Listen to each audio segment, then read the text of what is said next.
আজকে আমি রান্না করে দেখাচ্ছি একদম কমন একটি রেসিপি আমডাল। আমডাল কিন্তু সবাই রান্না করতে পারে। আমি যেভাবে রান্না করি সেটাই দেখিয়ে দিচ্ছি। প্রথমত একটা হাঁড়িতে 1 কাপ মুসুরির ডাল আমি নিয়ে নিচ্ছি। সাথে পর্যাপ্ত পরিমাণ পানি দিয়ে হাত দিয়ে ভালোভাবে কষলিয়ে কষলিয়ে ডালটাকে ধুয়ে নিচ্ছি। প্রায় 4-5 বার পানি পাল্টিয়ে পাল্টিয়ে ধুয়ে নিতে হবে। যখন এরকম পরিষ্কার পানি হবে তখনই যতটুকু ডাল রান্না করব সেই পরিমাণে পানি আমি হাঁড়িতে নিয়ে নিচ্ছি। এখন ডালের হাঁড়িটা চুলায় বসিয়ে দিব। এখন লাগবে আমার পেঁয়াজ আর কাঁচামরিচ। আমি 2টা পেঁয়াজ আর কয়েকটা কাঁচামরিচ আগে থেকে ধুয়ে পরিষ্কার করে রেখেছি। এখন আমি পেঁয়াজগুলোকে কুচি করে কেটে নিচ্ছি।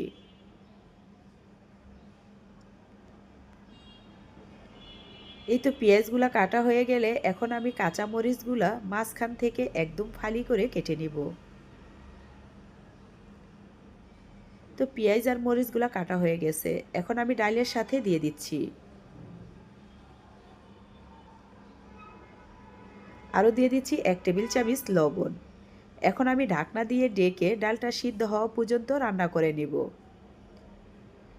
বেশ কিছু সময় রান্না করে নেওয়ার পর দেখেন ডালটা একদম সিদ্ধ হয়ে গেছে।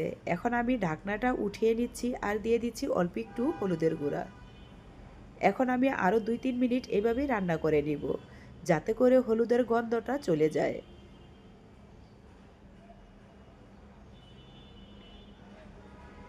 3 মিনিট পর আমি একটা ডাল ঘুটনি দিয়ে ঘুটে দিচ্ছি।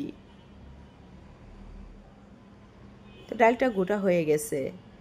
এখন আমার লাগবে আম। আমি এখানের থেকে একটি কাঁচা আম নিয়ে নিচ্ছি। এখন আমটা ছিলে নিব।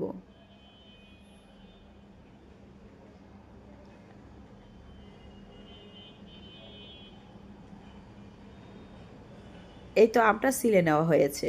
এখন আমি বোটটা পরিষ্কার করে নিচ্ছি।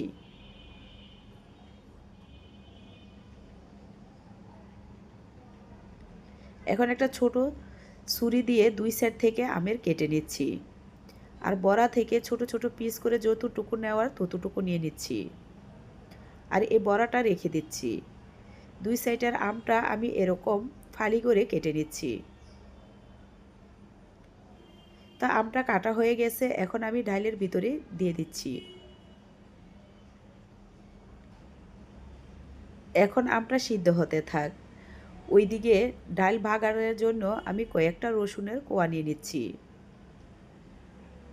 আমি এখানে 4টা রসুনের কোয়া ছিলে নিয়েছি। এখন একটা হামানদস্তাতে থেতু করে নিচ্ছি। আপনারা চাইলে চিকন করে কেটেও দিতে পারেন, কিন্তু আমার কাছে মনে হয় এভাবে থেতু করে দিলে ডালটা দেখতেও সুন্দর দেখায়, আবার সুন্দর একটা ফ্লেভার আসে। আমি কিন্তু একদম নিয়াশ করে থেতু করে নিয়ে নিই। এই যে আদা ছাঁচা করে এভাবে থেতু করে নিয়েছি। এখন চুলায় একটা প্যান বসিয়ে দিয়ে দিচ্ছি পরিমাণ মতো সয়াবিন তেল। দিয়ে দিচ্ছি 3টা শুকনো মরিচ। শুকনো মরিচ দিয়ে ডাল পুরন দিলে কিন্তু ডাল থেকে সুন্দর একটা ফ্লেভার আসে। এখন থেতু করে রাখা রসুন দিয়ে রসুন আর মরিচটাকে একদম লাল লাল করে ভেজে নিচ্ছি। যখন এরকম লাল লাল করে ভাজা হয়ে আসবে তখনই ডালে ঢেলে দিচ্ছি।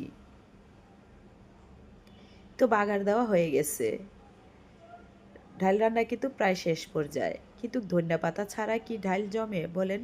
আমার কাছে তো একদমই না। এখন আমি একটু ধনিয়া পাতা দিয়ে ডালটা রান্না শেষ করে নিব। তার জন্য 1 মুঠো ধনিয়া পাতা আমি কেটে নিচ্ছি। কাটা হয়ে গেছে। এখন আমি উপর থেকে ধনিয়া পাতাটা দিয়ে দিচ্ছি। দিয়ে ভালোভাবে নেড়ে নিচ্ছি আর চুলাটা বন্ধ করে দিচ্ছি, কারণ ধনিয়া পাতা দিয়ে বেশি সময় রান্না করতে হয় না। এই তো আমাদের ডাল রান্নাটা কিন্তু শেষ, একদম খাওয়ার জন্য প্রস্তুত। এই ডালটা খেতে অসম্ভব মজার হয়। একবার হলেও আপনারা বাসায় রান্না করে খাবেন, নতুন রাঁধুনি আপুদের অনেকটা উপকারে আসবে। যদি ভালো লাগে তাহলে প্লিজ একটা সাবস্ক্রাইব করে পাশে থাকবেন।